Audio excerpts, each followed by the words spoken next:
Hi everybody, I hope आप सबकी पढ़ाई बहुत अच्छे से चल रही होगी। सो आरबीआई ग्रेड बी 2024 के बारे में एक अपडेट है।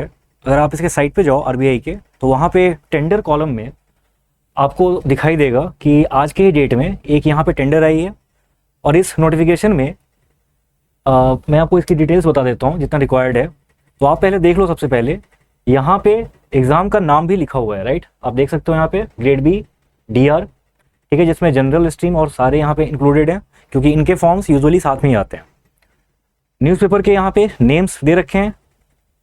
और नीचे आओगे आप तो यहाँ पे दिख रहा है कि ये जो पूरी प्रोसेस है टेंडर की, जिसमें बिडिंग होगी, वो सारा देखने के बाद जिस डेट को बताया जा रहा है कि आपको मतलब न्यूज़पेपर्स को ये सब एडवर्टाइज करना है, वो डेट यहाँ पे ऑल्दो यहाँ पे टेंटेटिवली लिखा हुआ है, बट आप ये मान के चलो कि आरबीआई जब कोई टेंडर इशू करती है तो काम मोस्टली उसी डेज़ के अराउंड होता है।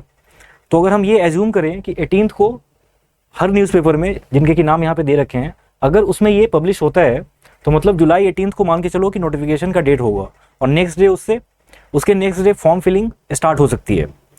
मेरे बोलने का पॉइंट ये है कि अगर ऐसा है तो इसके अराउंड 45 या 50 डेज़ के बाद फेज़ 1 हो सकता है। तो मतलब सितंबर फर्स्ट वीक या फिर सितंबर के सेकेंड वीक का स्टार्टिंग टाइम, उस बीच में आपका ये एग्ज़ाम होगा फेज़ 1 का। तो आपको उसी हिसाब से अपनी प्लानिंग करनी पड़ेगी। अब यहाँ पे क्योंकि टेंटेटिव डेट लिखी हुई है, ऐसा हो सकता है कि 1 या 2 दिन आगे भी हो जाए, लेकिन एग्ज़ाम आपका सितंबर में होना ऑलमोस्ट श्योर है। अगर कोई ऐसी बहुत बड़ी प्रॉब्लम आ जाए जिसकी वजह से IBPS को ये एग्ज़ाम पोस्टपोन करने की ज़रूरत पड़े, जिसके कि चांसेस बहुत कम है अब, क्योंकि इलेक्शन भी हो चुका है और ऐसी कोई प्रॉब्लम अब है भी नहीं, ठीक है। तो ये आप मान के चलना कि सितंबर में एग्ज़ाम होने वाला है, ठीक है। तो आज के वीडियो में मुझे यही बताना था आपको। नाउ जो रिमेनिंग डेज़ हैं अब, उसमें सबसे पहला फोकस आपका ये होना चाहिए कि जून मंथ की GA PIB ये सब आपका बहुत अच्छे से कवर हो जाना चाहिए। अभी इसमें टाइम है, अगर आप देखो तो काफ़ी दिन टाइम है इसमें नोटिफिकेशन आने में। नोटिफिकेशन के बाद भी आपको बहुत टाइम मिलता है, तो नोटिफिकेशन आने तक एटलीस्ट आप कोशिश करो कि जून मंथ का सारा कंटेंट कवर हो जाए। एंड अगर आपने मान लो कि कोई स्टैटिक चैप्टर छोड़ रखा है अभी तक, तो वो भी आपको कवर कर लेना चाहिए, बिकॉज जैसे ही नोटिफिकेशन आएगी आपका फेज़ 1 पे फोकस बढ़ जाता है, जो कि नेचुरल है। तो वैसे केस में आपका जो फेज़ 2 ओरिएंटेड जो आपका कंटेंट है, खास करके स्टैटिक वाला पार्ट, वो आपका पहले ख़त्म हो जाना चाहिए, तभी आपको बाद में इसका एडवांटेज मिलेगा।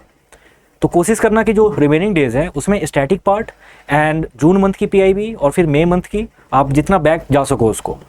आप में से बहुत सारे लोगों ने ये सब कुछ कवर कर रखा होगा ऑलरेडी, तो आपका फोकस फिर होना चाहिए कि आप इसको कैसे रिवाइज करोगे। रिमेंबर जो बात मैंने बोली कि नोटिफिकेशन के बाद और फेज़ 1 के पहले फोकस बहुत ज़्यादा फेज़ 1 पे होता है, और ये जस्टिफाइड भी है, क्योंकि बहुत सारे लोग ऐसे हैं जिन्होंने लास्ट ईयर फेज़ 1 को लाइटली लिया था, ठीक है, और वो रीजनिंग या फिर क्वांट की कट ऑफ क्लियर नहीं कर पाए थे।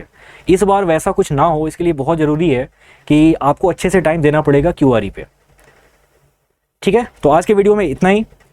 अगले कुछ दिनों में हम एक वीडियो बनाएंगे जिसमें रिमेनिंग डेज़ को आप कैसे यूज़ कर सकते हो, मतलब कि आपके पास अगर 50 डेज़ हो या फिर 2 मंथ्स हो, तो आप कैसे उसको बहुत अच्छे से यूटिलाइज़ कर सकते हैं। तो इसके बारे में हम डिटेल में बात करेंगे। Thanks for watching.